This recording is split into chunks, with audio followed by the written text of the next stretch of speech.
Good morning, children.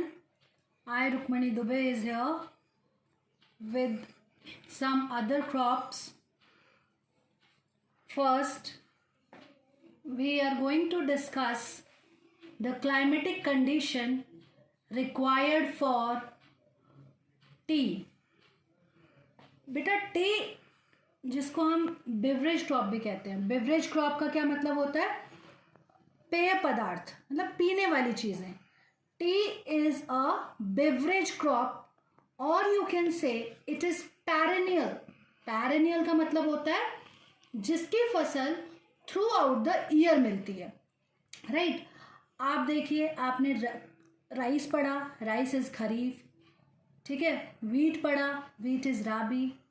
आपने different different crops पढ़े. मेज पढ़ा, मेज इज अगेन खरीफ क्रॉप.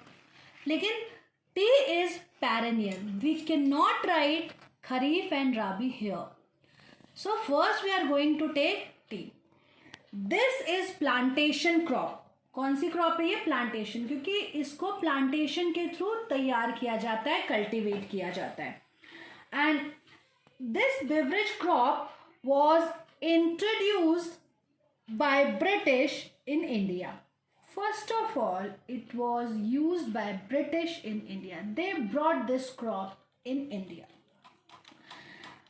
अब इसके क्या होते हैं? इसके बुश प्लांट्स होते हैं. बुश प्लांट मतलब होते हैं छोटे छोटे प्लांट्स होते हैं. And this Bush plant requires a tropical and सब ट्रॉपिकल क्लाइमेट. मतलब इसको कैसा क्लाइमेट चाहिए? Warm, moist and Frost free climate चाहिए. फ्रॉस्ट फ्री क्लाइमेट का मतलब क्या होता है? फ्रॉस्ट का मतलब होता है जब टेम्परेचर 0 डिग्री से नीचे चला जाए, गिर जाए और फ्रीजिंग पॉइंट पे आ जाए. तो here we don't require frost, we require frost free climate. मतलब टेम्परेचर 0 डिग्री से नीचे नहीं जाना चाहिए. ठीक है, और continuous rainfall is very very important. Now here continuous मतलब मॉनसून शार होती रहनी चाहिए, बौछार होती रहनी चाहिए. Heavy rainfall is not required. What देखिए यहाँ पर मैंने लिखा है, no doubt you can see rainfall 150 to 300 centimetre. No doubt ये बहुत ज़्यादा रेनफॉल है. लेकिन आपने देखे होंगे टी के गार्डन्स, मूवीज़ में देखे होंगे, कभी कभी आपने किसी एड में देखा होगा. ताज आप देखते हैं, इनके एड्स में टी गार्डन्स दिखाते हैं. आपने ये ऑब्जर्व किया होगा, ये देखा होगा कि हमेशा स्लोपी एरियाज में टी गार्डनिंग की जाती है, क्योंकि जहाँ पर टी प्लांटेशन होता है वहाँ पर रूट्स में पानी को नहीं रुकना चाहिए. अगर रूट्स में पानी रुक गया तो वो पूरी की पूरी फसल बर्बाद हो जाएगी, टी खराब हो जाएगी. इसीलिए इसको स्लोपी एरियाज में किया जाता है. थोड़ा हिली डोम लाइक स्ट्रक्चर्स वाले एरिया में इसको किया जाता है. वेल देखिए मैंने यहाँ पे लिखा भी है soil, deep well drained soil. Drain मतलब जिसमें पानी आसानी से निकल जाए. Rich in humus and organic matters. वो सॉइल जिसमें ह्यूमस हो, ऑर्गेनिक मैटर हो, ऑर्गेनिक थिंग्स हो. That soil is very good and ideal for the cultivation of soil. Now where it is grown? It is grown in hills of Darjeeling, Jalpaiguri district of West Bengal. See, Jalpaiguri is very close to the Darjeeling. ये कुछ ऐसे regions हैं जहाँ पर बहुत ही अच्छी quality और quantity में टी गार्डनिंग और टी कल्टीवेशन होता है. The best producer, who is the largest producer? Assam is the largest producer of tea and other are West Bengal, Tamil Nadu, Kerala, Tripura, Himachal. These areas are hilly areas, and all areas except West Bengal, these are the, and Tamil Nadu and Kerala, sorry, the Tripura and Himachal Pradesh. Tripura और waste ये असम जो है ये north eastern states में. और आप देखेंगे यहाँ पे हिली एरियाज है. राइट, तो लार्जेस्ट प्रोड्यूसर इसमें कौन है? असम है. नेक्स्ट जो हमारी क्रॉप आती है एक चीज और बेटा, this is labour intensive farming. किस तरह की फार्मिंग है? लेबर इंटेंसिव फार्मिंग है which requires abundant, cheap and skilled labours. इसमें हमें बहुत ही अच्छे, स्किल्ड, सस्ते, चीप और एबेंडेंट ज़्यादा तादाद में, बिकॉज आपने देखा होगा प्लक किया जाता है, टेंडर लीव जो होती हैं, पत्ते होते हैं नए नए, उनको तोड़ा जाता है। उसको तोड़ने के लिए लगातार लेबर्स की ज़रूरत पड़ती रहती है। बेटा next crop is coffee. Coffee is also beverage crop, ये भी एक पेरेनियल क्रॉप है। कॉफ़ी की बीट्स होती हैं, ऐसे बेरीज होती हैं, कॉफ़ी बेरीज होती हैं, नॉट बीट्स, बेरीज होती हैं कॉफ़ी की।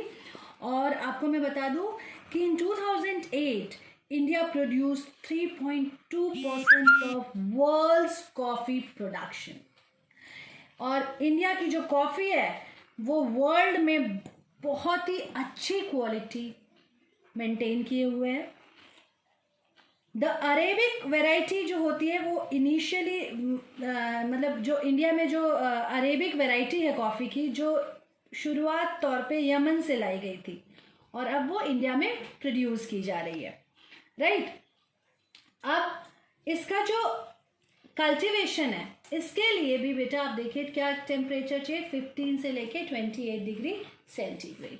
Hot and humid climate, hot and humid मतलब जैसे कोस्टल एरियाज में जिस तरीके का क्लाइमेट चाहिए होता है वैसा क्लाइमेट, वहाँ पे हॉट भी होता है, थोड़ा ह्यूमिड भी होता है। और आप देखेंगे टेम्परेचर बड़ा मॉडरेट सा होता है। तो किन एरियाज में पाया जाता है, जहाँ पर हॉट, ह्यूमिड और मॉडरेट टाइप ऑफ क्लाइमेट हो। नेक्स्ट जो है रेनफॉल। रेनफॉल कितनी चाहिए, 150 से लेके 200 सेंटीमीटर्स, मतलब एक अच्छी बारिश की इसको भी ज़रूरत होती है। Well drained loamy red soil is required for the cultivation of coffee. कैसी मिट्टी कैसी चाहिए, well drained red loamy soil. कहाँ पे पाई जाती है, नीलगिरी हिल्स। अगर आपको मालूम हो नीलगिरी, अगर आपने देखा हो नीलगिरी हिल्स कहाँ पर है, साउथ में है, राइट। तो नीलगिरी हिल्स में कॉफ़ी की खेती की जाती है, कॉफ़ी की प्लांटेशन किया जाता है। कॉफ़ी भी प्लांटेशन, कॉफ़ी का भी क्या होता है, प्लांटेशन होता है। अब आपने देखा Karnataka is the major producer of coffee and then other states जो कॉफ़ी प्रोड्यूस कर रहे हैं are Kerala and Tamil Nadu. The next crop is rubber crop. Rubber crop is a commercial crop. कौन सी क्रॉप है बेटा, ये कॉमर्शियल क्रॉप है। और ये अब ये जो हम तीन पढ़ेंगे ये नॉन फूड क्रॉप्स है, रबर, कॉटन एंड जूट। ये तीनों जो है rubber, cotton and jute, these are non food crop. मतलब अभी तक जो हमने फसलें करी वो सब कहीं ना कहीं खाने पीने में इस्तेमाल की जाती थी, but rubber, cotton and jute ये ज़्यादातर एग्रो बेस्ड इंडस्ट्रीज़ को और सपोर्ट करने के लिए लगाई जा रही है। रबर आपको माने फॉरेस्ट बेस्ड इंडस्ट्रीज़ में भी आता है, ठीक है। अब रबर हम लोग ले रहे हैं। Rubber is mainly an equatorial crop. Equator के आसपास के एरिया में बोआ जाता है, उगाया जाता है।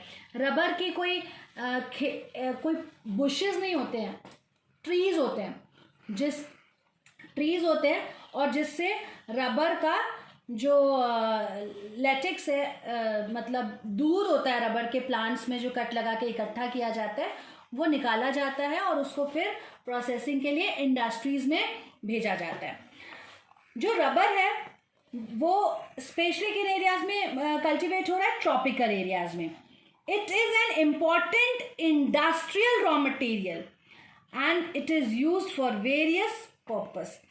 और टेम्परेचर की बात करें तो आप देख सकते हैं इसको कहाँ कितने टेम्परेचर की ज़रूरत है, 25 degree. Again moist and humid climate is required for the, and what is the how much rainfall is required, that is more than 200 centimeter. Well drained deep alluvial soil is required. Deep मतलब पेड़ होता है, पेड़ की जड़ों को अंदर जाने के लिए अगर डीप नहीं होगी सॉइल तो पेड़ की जड़ें अच्छी तरीके से जाएंगी नहीं अंदर, इसलिए डीप एलुवियल सॉइल है। ट्रॉपिकल और सब ट्रॉपिकल एरियाज में उगाया जाता है। And Garo hills, Garo hills कहाँ पर है, मेघालय में। अगर आपने 3 हिल्स आपको याद है, गारो, खासी एंड जैंतियाज, ये गारो हिल्स में भी इसका कल्टीवेशन हो रहा है। और लास्ट जो लार्जेस्ट प्रोड्यूसर है Kerala is the largest producer of rubber. And जो other states हैं उसमें Tamil Nadu, Assam and Tripura. So this is all about rubber. The next crop is cotton. जो cotton है बेटा, it's a खरीफ crop. कौन सी crop है? खरीफ crop है. और दूसरी बात, क्रॉपर के लिए जब भी क्लाइमेटिक कंडीशन एग्जाम में पूछा जाए तो टेम्परेचर के साथ, टेम्परेचर रिक्वायरमेंट उतनी ही है जितनी मेज के लिए थी, 21 से लेके 27 degree centigrade.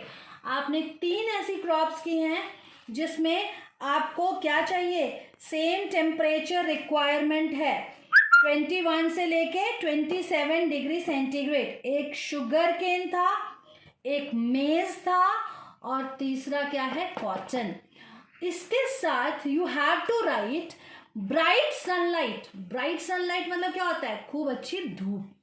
And the most important climatic condition required for the cultivation of cotton is 210 days frost free. मतलब 210 दिन तक लगातार टेम्परेचर 0 डिग्री से नीचे नहीं जाना चाहिए, क्योंकि ऐसा होने पर एक सॉइल के ऊपर या ग्राउंड के ऊपर एक लेयर जम जाती है.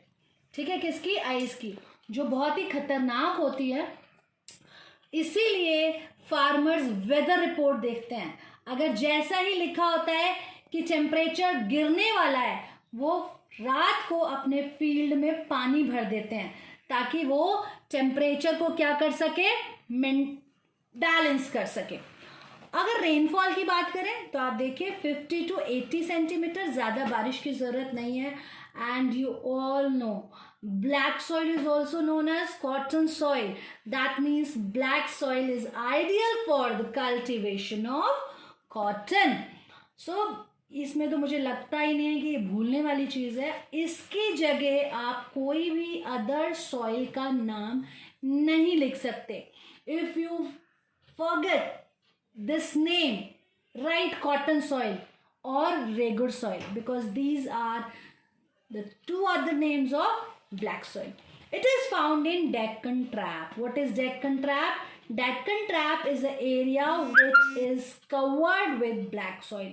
जहाँ black soil पाई जाती है उस एरिया को Deccan Trap कहा जाता है. तो जहाँ black soil है वहाँ कॉटन का कल्टिवेशन हो रहा है. And no doubt Maharashtra is the largest producer of cotton.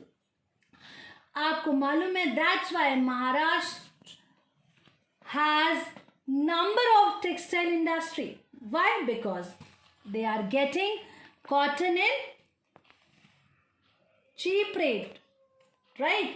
और next आप ले सकते हैं गुजरात, पंजाब, हरियाणा एंड उत्तर प्रदेश. बेटा कॉटन ना, मैं आपको बता दूं, कॉटन को फाइबर क्रॉप्स की कैटेगरी में डाला गया है. किस में डाला गया है, फाइबर क्रॉप्स. इसी के साथ जूट भी क्या है, फाइबर क्रॉप्स है. These 2 crops are known as fibre crops. Board exam में आपको क्वेश्चन आ सकता है, write the climatic condition required for the cultivation of 2 major fibre crops of India. You have to find their name and you have to write. तो आपको ये याद होना चाहिए. बहुत से बच्चे टी एंड कॉफी लिख देते हैं. वो डायरेक्ट नहीं पूछेंगे टी एंड कॉफी, वो बोलेंगे बेवरेज क्रॉप्स का लिखिए, फाइबर क्रॉप्स का लिखिए, इंडिया के मेन फूड ग्रेन्स का लिखिए. आपको पता होना चाहिए कि वो कौन सी क्रॉप्स है. लास्ट जो है वो क्या है, jute. Jute is a kharif crop. Temperature requirement you can C 27 degree to 34 degree centigrade. And rainfall 150 to 200 centimetre. And which type of soil is ideal? That is fertile alluvial, and you can say new alluvial soil is required. New alluvial soil मतलब खादर is required. हर साल जहाँ पर soil क्या हो रही है, renew हो जाती है. And इसके बाद आप देखेंगे largest producer is West Bengal and other are Bihar, Assam, Uttar Pradesh, Odisha and Meghalaya. I want to tell you something more about jute, right? Because jute is also known as golden fiber, because this fiber is very strong due to its roughness. It is used for making gunny bags, mats, ropes, yarns, carpet, and others. Due to high cost, it is now losing the market of synthetic fiber. इसका मतलब ये है कि इसकी कीमत ज़्यादा, ये महंगा है, और सिंथेटिक फाइबर्स हैं, रेयॉन, नायलॉन, ये उसकी जगह, वो इसकी जगह ले रहे हैं। क्योंकि हम लोग क्या चाहते हैं, हम हमेशा सोचते हैं हम किसके साथ जाएं, सस्ती चीज़ के साथ जाएं। तो इस वजह से धीरे धीरे ये इंटरनेशनल मार्केट में ज़्यादा कीमत की वजह से अपनी पहचान खोता जा रहा है। लेकिन इसके साथ साथ एक चीज़ और बता दूं कि अब हम इको फ्रेंडली चीज़ों को इस्तेमाल करने पे ज़्यादा ध्यान दे रहे हैं। इसीलिए लोग अब फिर से जूट की खेती करना पसंद करते हैं, क्योंकि अब जूट बैग्स मैंडेटरी कर रही है गवर्नमेंट, कर दिए गए हैं। इसीलिए फिर से जूट कल्टीवेशन को थोड़ा सा सपोर्ट मिला है, राइट।